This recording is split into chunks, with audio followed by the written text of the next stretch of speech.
Hello, thanks for checking out my tutorial. This is Sharon Carlson, and I'm going to show you how I created this digital scrapbooking layout from the first week in June. App scrapping is amazing because there's so many styles and aesthetics out there, and you can really use apps to customize your look. Now, if you're going for a look that's similar to mine, here's what I'm shooting for. I want my pages to look light and bright. I don't want my photos to be shadowy. I want there to be lots of white space for your eye to rest on. I like things to look really clean, straight, and linear.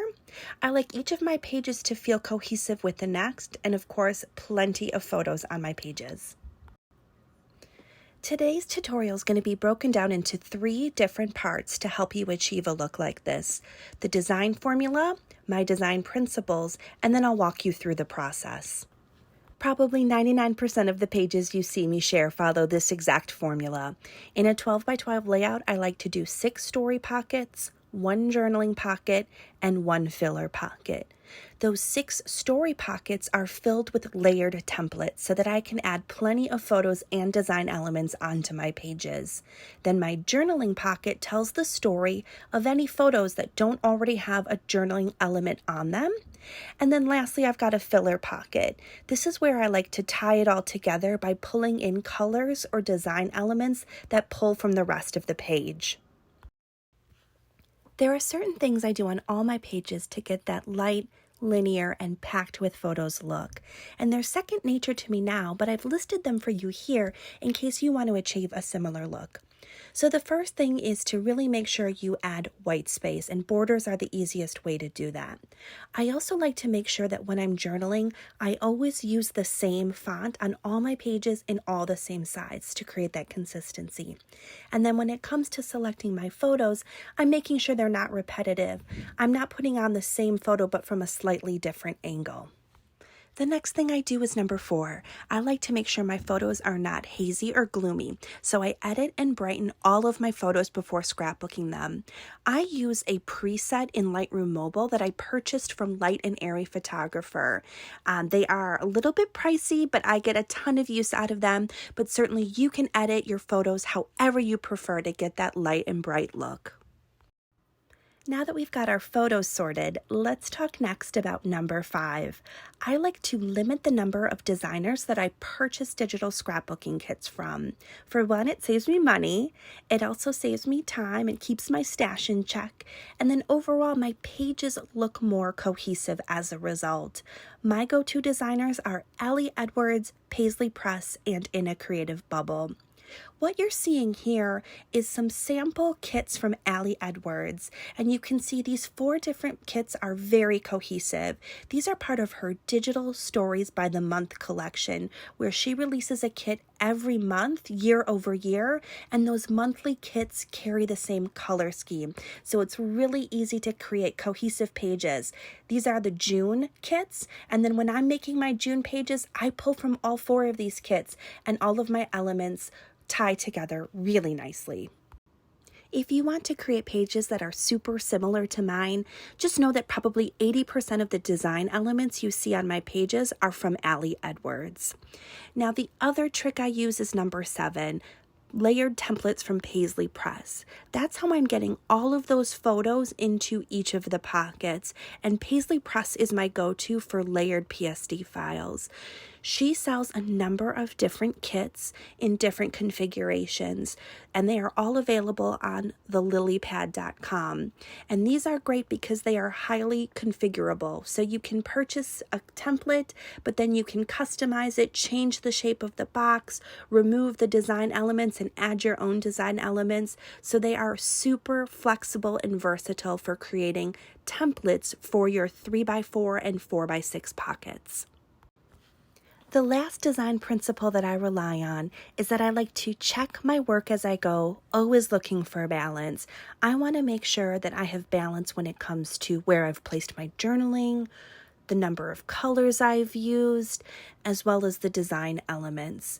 Here's an example layout. The top layout is my completed layout that I'm happy with, and the bottom layout is one that feels more unbalanced to me. And the bottom unbalanced layout all of the journaling is off to the right and all of the circles are off to the left. And so my eye just doesn't flow through the pages as nicely as I feel like it does up in the top. That feels far more balanced to me. So those are the key guidelines that I use to get this particular look. Screenshot this page if you are someone who's looking to create a similar look, but this process is new to you, as these guidelines can help you take the guesswork out of creating similar pages. We've talked about my formula as well as my design principles. And before we talk about process, I'd love to spend just a quick minute talking about apps. In the tutorial you're going to see today, I use two apps, Photoshop for iPad and the Project Life app. That's what works for me in my process, but there are plenty of other apps that you can use to achieve a similar look. So don't be held back by the thought that, oh, I don't have Photoshop for iPad. You don't need it. It's choose your own adventure. If you like Affinity, if you like Over, whatever app you prefer that can handle a layered PSD file, a layered template, that's what you're going to need for today's tutorial. Okay. So now you know my formula and my design principles. So hopefully that sets you up for success and you're ready to jump into a process. Now remember, I'm going to show you Photoshop for iPad. You can use whatever app you prefer. But the general principle here is I'm going to start by selecting my photos, mapping them out roughly in Project Life app to see how many stories I have and how many photos are in each story. Then I will build my templates in whatever app I prefer. I bring them into the Project Life app to build the full 12 by 12. And then I'm adding my journaling card, I'm adding my filler card, and I am finishing with journaling. Let's jump in. Each of my layouts tells a story of 1 week in our life. So the first thing I do is airdrop 1 week's worth of photos onto my iPad. So what you're seeing here is just a dump of my favorite photos. I don't know yet which ones are going to make it onto the page. I've just picked my favorite photos. Now I'm going into the Project Life app. Remember my formula. I have 6 spots for stories, so I'm seeing which 6 stories are most important to me for that week.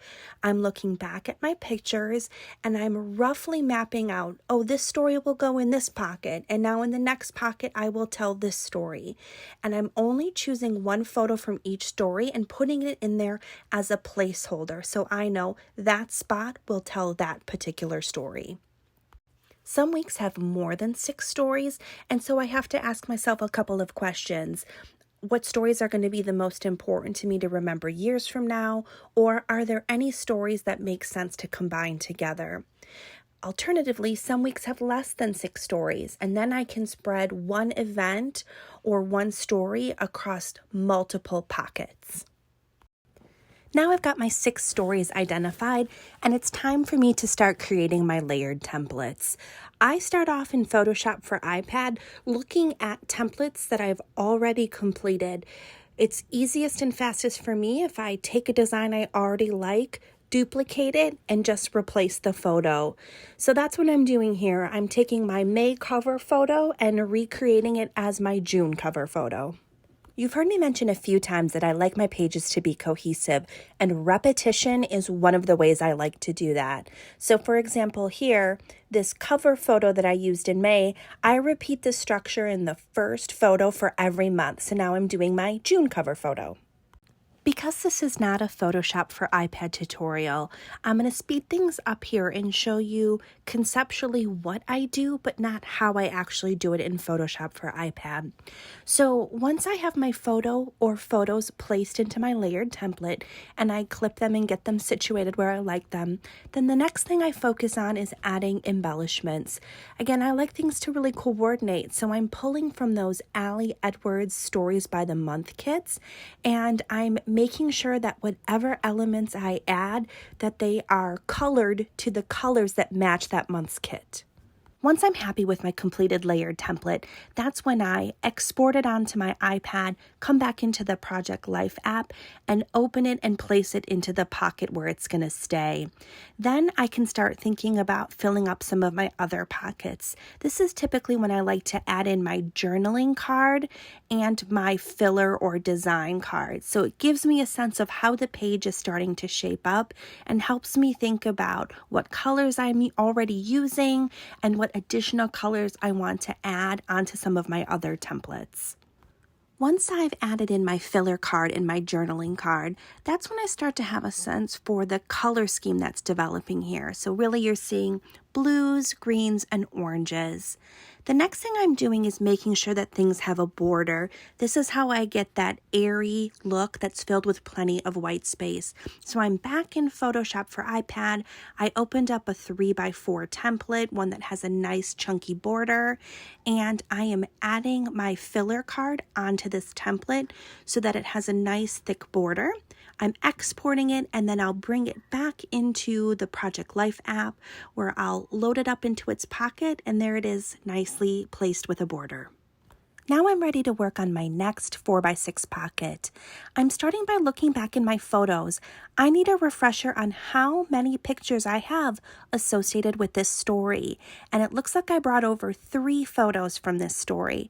So I'm going into my folder where I'm storing all of my 4x6 templates, and I'm looking at all my templates. I want to see, what do I have that would be a good fit for these particular 3 photos? I have 1 that is landscape and 2 that are portrait. So I want to know, what do I have that would nicely fit these 3 photos?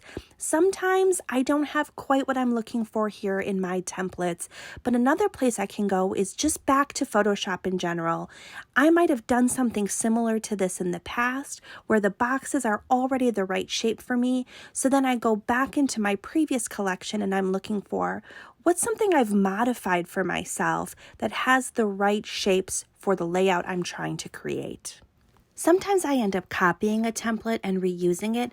Other times there's a template that's close to what I'm looking for, but not quite right, and I just need to modify it a little bit, and that was the case here. I found one that was almost right, but it only was holding 2 photos. So I'm going to modify this template for myself so that it has space for 3 photos instead of 2 photos. I love that you're seeing this example because it really helps to illustrate that you don't need to buy and own all the templates. Truly, these are so flexible and easy to resize and duplicate. You can create pretty much anything you want or need. I would recommend just starting with 1 very basic set of layered templates, and then you can always modify them like you're seeing me do here if you want to add or remove more boxes, or if you want to resize or change the shape of any of the photos. So this looks like what I need. I knew going into this that I had 3 photos that I wanted to include from the story, and I know it's a story that has a good amount of journaling. It doesn't stand on its own. There are words that I want to include, so I've made sure my template has some white space at the bottom for journaling. Then I can bring my photos into the template and I'm just clipping them to the boxes and sizing them so they look nice in those boxes. Now I'm at the last step for this 4x6 template, which is to decide whether or not to add embellishment.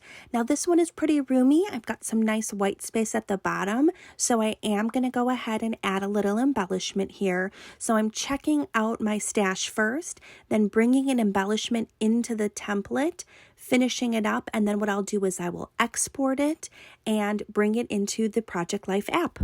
You may be wondering why I placed the embellishment all the way off to the left, and that's because I want to save room for journaling. So I've got my embellishment to the left and then lots of room for journaling on the right. I'm just going to keep working my way through each of my photo pockets.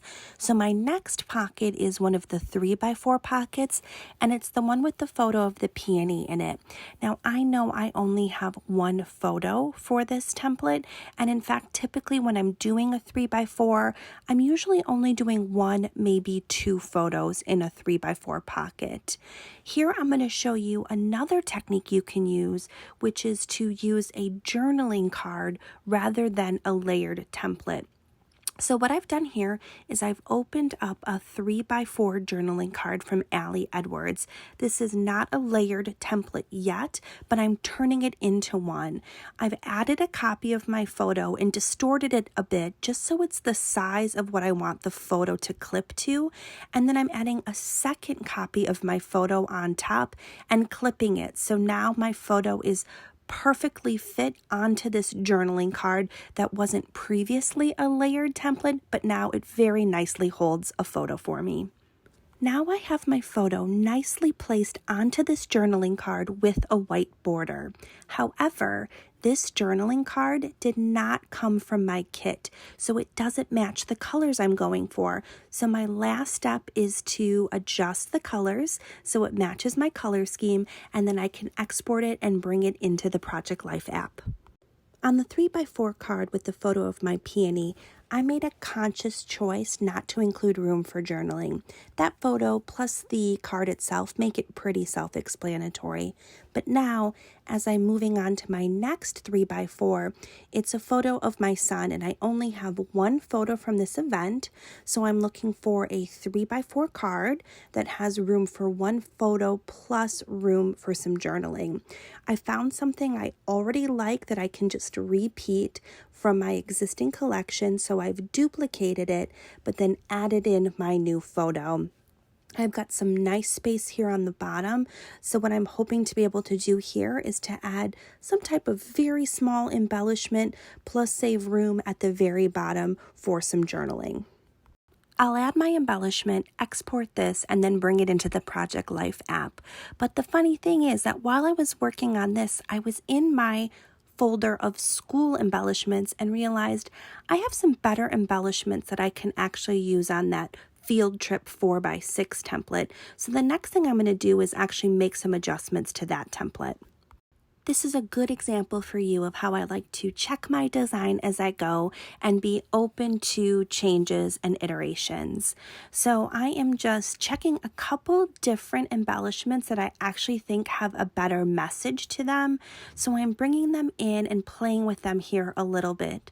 I really want to, again, save room for journaling on the right. So I'm trying to pick something that's not too big and overwhelming. This one felt a little big to me, so I went with the one in script.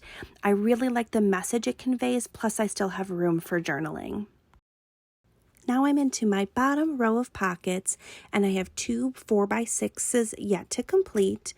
I'm starting off by again revisiting my photos, reminding myself how many photos do I have for this particular story, and it looks like I grabbed 2 photos from this event. It's the end of school carnival, so I need to find myself a template that I'm happy with that holds room for 2 photos. Again, it's easiest for me if I start by looking at things I've already created and just duplicating them. So I found one that I liked, and I have been bringing my photos in here. I'm going to clip them to the photo templates, and then once I've got my photos in here, I'm going to customize the embellishment in the center. Again, I'm mostly working from the Allie Edwards Stories by the Month kits, so I'm just in the June kit and I'm pulling a sentiment that I think will look nice here and match the theme of the end of the year celebration. The last thing I need to do is make that color of that circle match my color scheme for the month of June, so I'm recoloring the circle, and then I can bring the completed template into the Project Life app.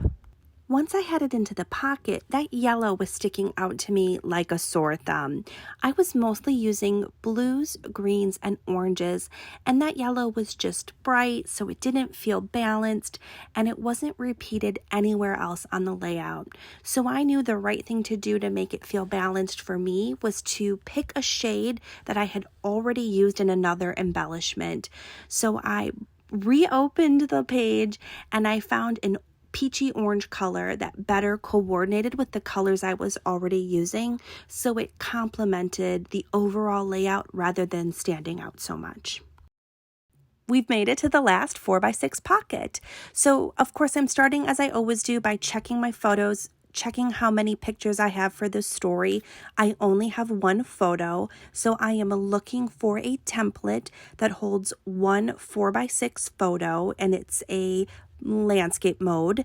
The other thing I'm keeping in mind here is I have a journaling card already on my layout that has room for 2 stories, and already 2 of my 4x6 layouts do not have journaling on them. So I need to use the journaling card for those 2 stories, which means this one needs to have room for journaling. I picked a template, but I didn't like how it didn't have borders. White space is important to me. The easiest way to achieve that is through thick white borders. So I chose this particular template, but then I modified the space for the photo so that there would be thick white borders surrounding the photo. Then I'm just bringing my photo into the template, and I'll be able to start customizing the embellishments. This one already came with room for text, room for the date. That is not the look that I'm going for. So I'm deleting off the embellishments and the text that were added by default into this template, and I'm going to add my own embellishment into this one.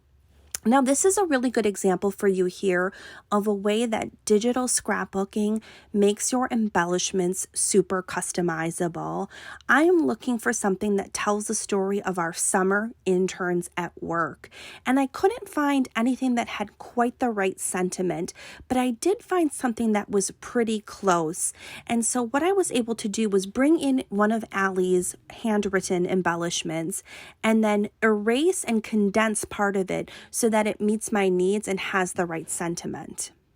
When I first started this style of digital scrapbooking, I was not doing anything quite this complicated, but now that I have the basics down, I just love digital scrapbooking. You can recolor elements, you can rearrange how things are positioned, you can fully customize your embellishments and coordinate them so that overall your layout looks cohesive and has the color and the look that you desire.